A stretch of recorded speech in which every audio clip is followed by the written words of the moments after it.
महाभारत कथा। कृपाचार्य तथा द्रोणाचार्य। गौतम ऋषि के पुत्र का नाम शरद्वान था। उनका जन्म बाणों के साथ हुआ था। उन्हें वेद अभ्यास में जरा भी रुचि नहीं थी और धनुर्विद्या से उन्हें अत्यधिक लगाव था। वे धनुर्विद्या में इतने निपुण हो गए कि देवराज इंद्र उनसे भयभीत रहने लगे। इंद्र ने उन्हें साधना से डिगाने के लिए नापदी नामक एक देवकन्या को उनके पास भेज दिया। उस देवकन्या के सौंदर्य के प्रभाव से कृप नामक बालक उत्पन्न हुआ और दूसरे भाग से कृपि नामक कन्या उत्पन्न हुई। कृपि भी धनुर्विद्या में अपने पिता के समान ही पारंगत हुई। भीष्म जी ने उन्हीं कृप की पांडवों और कौरवों की शिक्षा दीक्षा के लिए नियुक्ति किया और वे कृपाचार्य के नाम से विख्यात हुए। कृपाचार्य के द्वारा पांडवों तथा कौरवों की प्रारंभिक शिक्षा समाप्त होने के पश्चात अस्त्र शस्त्र की विशेष शिक्षा के लिए भीष्म जी ने द्रोण नामक आचार्य को नियुक्त किया। द्रोण के साथ प्रसद नामक आचार्य राजा के पुत्र द्रुपद भी शिक्षा प्राप्त कर रहे थे तथा दोनों ने प्रगाढ़ मैत्री हो गई। इन्हीं दोनों परशुराम और अपने समस्त संपत्ति को ब्राह्मण में दान करके महेंद्रांचल पर्वत पर तप कर रहे थे। एक बार द्रोण उनके पास पहुँचे और उनसे दान देने का अनुरोध किया। इस पर परशुराम बोले, वत्स, तुम विलंब से आए हो। मैंने तो अपना सब कुछ पहले ही ब्राह्मणों को दान में दे डाला है। अब मेरे पास केवल अस्त्र शस्त्र की विशेष बचे हैं। तुम चाहो तो उन्हें भी दान में ले सकते हो। द्रोण यही तो चाहते थे। अंततः उन्होंने कहा, हे गुरुदेव, आपके अस्त्र शस्त्र प्राप्त करके मुझे अत्यधिक प्रसन्नता होगी, किंतु आपको मुझे इन अस्त्र शस्त्रों की शिक्षा दीक्षा देनी होगी। अंततः विद्या विधान की बताना होगा।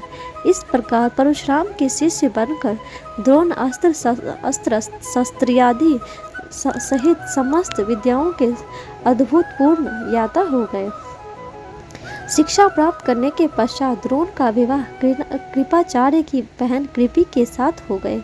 कृपि से इनका एक पुत्र हुआ। उनके उस पुत्र के मुख से जन्म के समय अश्व की ध्वनि निकली, इसीलिए उसका नाम अश्वत्थामा रखा गया। किसी प्रकार का राजश्रय प्राप्त न होने के कारण द्रोण अपनी पत्नी कृपि और पुत्र अश्वत्थामा के साथ निर्धनता के साथ जी रहे थे। एक दिन उनका पुत्र अश्वत्थामा दूध पीने के लिए मचल उठा, किंतु अपनी निर्धनता के कारण द्रोण पुत्र के लिए गाय के दूध की व्यवस्था न कर सके। अकस्मात उन्होंने अपने बाल्यकाल के मित्र राजा द्रुपद का स्मरण हो आया, जो कि पंचाल देश के नरेश बन चुके थे।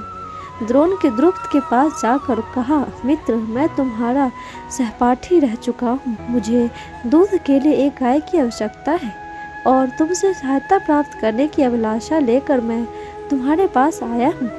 इस पर द्रुपद अपनी पुरानी मित्रता को भूलकर तथा स्वयं के नरेश होने के अहंकार के वश में आकर द्रोण पर बिगड़ उठे और कहा, तुम्हें मुझको अपना मित्र बताते हुए लज्जा नहीं आती?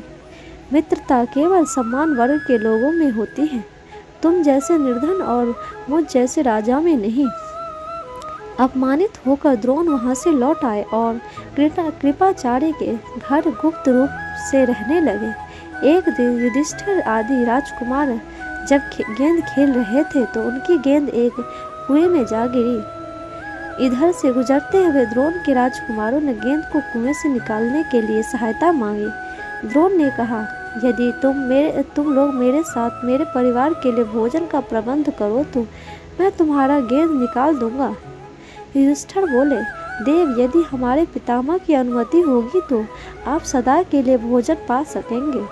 द्रोणाचार्य के तत्काल एक मुट्ठी सीख लेकर उसे मंत्र से अभिमंत्रित किया और एक सीख से गेंद को छेदा, फिर दूसरे सीख से गेंद में फंसे सीख को छेदा। इस प्रकार सीख को छेदते हुए गेंद को कुएं से निकाल दिया।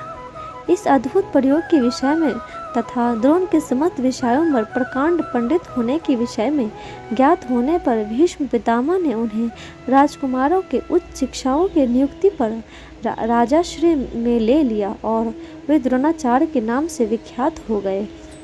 दोस्तों, आपको ये कहानी कैसी लगी कमेंट बॉक्स में ज़रूर बताइएगा और लाइक शेयर सब्सक्राइब जरूर कीजिएगा। धन्यवाद।